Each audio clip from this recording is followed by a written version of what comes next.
Hey guys, this is EckhartsLadder. Hello and welcome to another quick Star Wars lore video. Now, before we begin, some new Star Wars Squadrons information just came out. Unfortunately, I don't have time to sift through it all and cover it tonight. However, tomorrow over on my second channel, X2, I'm going to do a full breakdown. So if you are interested in Star Wars Squadrons, make sure you subscribe over there because that's pretty much where I've been dropping all of my gaming content. Anyway, today we'll be talking about the gigantic city worlds like Coruscant in the Star Wars universe, and a lot of people think that Coruscant is unique in that it is an entire planet covered by a single sprawling city, but no, there are actually a variety of ecumenopolises in both Star Wars Legends and canon, and an ecumenopolis is a planet covered in a single city. Now, it doesn't actually mean that every square inch of the planet needs to have a city on it. Coruscant, for example, had both a single remaining sea and a mountain range known as the Minari Mountains, but the idea is that the single city spans the entire globe and is where pretty much everyone would live besides for anything in orbit. Unsurprisingly, the majority of ecumenopolises, or ecumenopoli, I don't really know my Greek well enough to make that decision,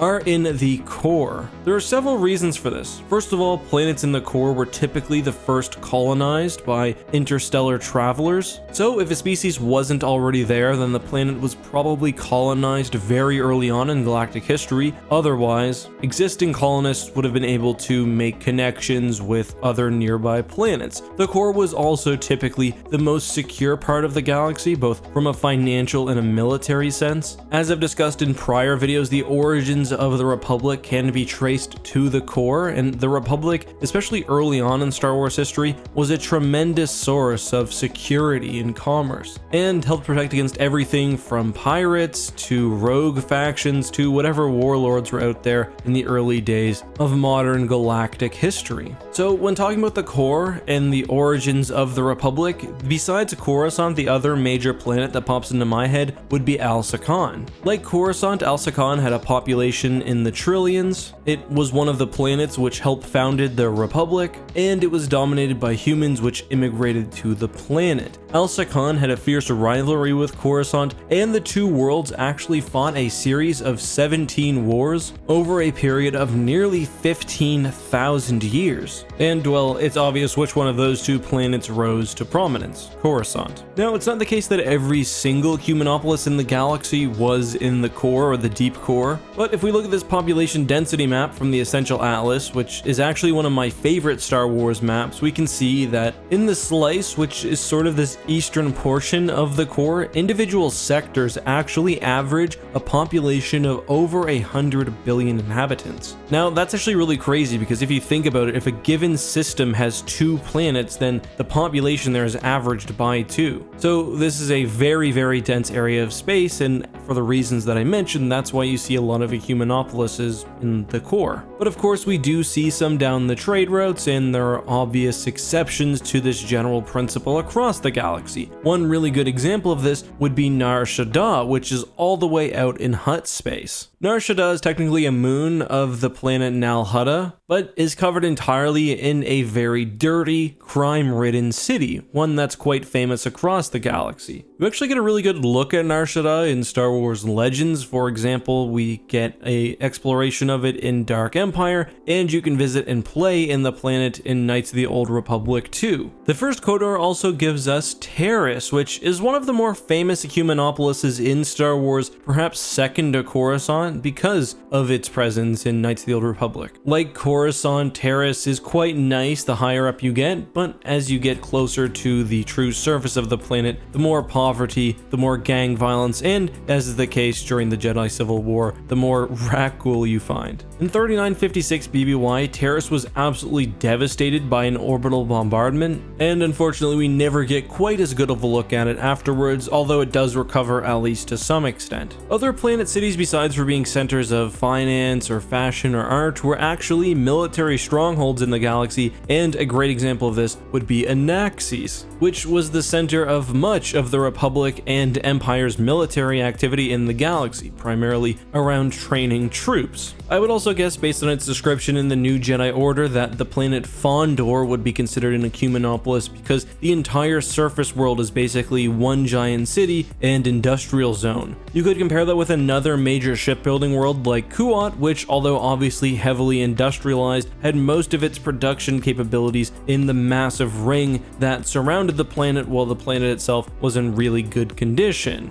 Fondor is basically described by Han Solo as just being a garbage planet, and that seems pretty fair. There also existed ecumenopolises in the deep core. Probably the best example of this and one of the most powerful planets in the galaxy was Empress Teta, but I would guess too that Biss, the Emperor's fortress world in the deep core, might also be an ecumenopolis just based on its depiction in Dark Empire. But those are the main city planets that I wanted to cover. There are of course more in the galaxy, especially in the core, but even planets like Christophsis, for example, could probably be considered ecumenopolises. One thing that I find really interesting as well is that some planets too are just colonized to the full extent that they can be. Now, that might not mean that there is a full city across the planet, especially if there are harsh conditions, for example. A good example of this, as detailed in the Essential Atlas, is Brental. The environment is very rugged. People can only live in a band between two very large ice caps and only then within canyons, but still, where anything could be constructed to house life, it has been, and that's resulted in a population of over 65 billion, and that's all because it sits at the intersection of the Prelemian trade route and the Hydean Way, making it just an absolute nexus of trade and financial activity. And that's a higher population than, say, Christophsis, which is often portrayed as just being absolutely covered in this one massive crystalline city. Another planet that comes to mind like that is Mon Calamari, where obviously building a planet-wide city is just not really desirable, but then much of the ocean is fully inhabited. It's also interesting to me when civilizations go out of their way not to make this incredibly dense city across the planet, and a good example of that would be something like Corellia. That planet has it all: perfect galactic geography, a system that was literally assembled perfectly, great manufacturing, lots of famous individuals, an early entrance into galactic history, but still relatively mild population density, with Corellians frequently traveling the galaxy instead of staying at home. But guys, that's all I have for today. I hope you enjoyed this video. If there's anything else from Star Wars Legends you'd like to see me cover, let me know down in the description. But until then guys, this has been EckhartsLadder. Have a good one, and may the Force be with you.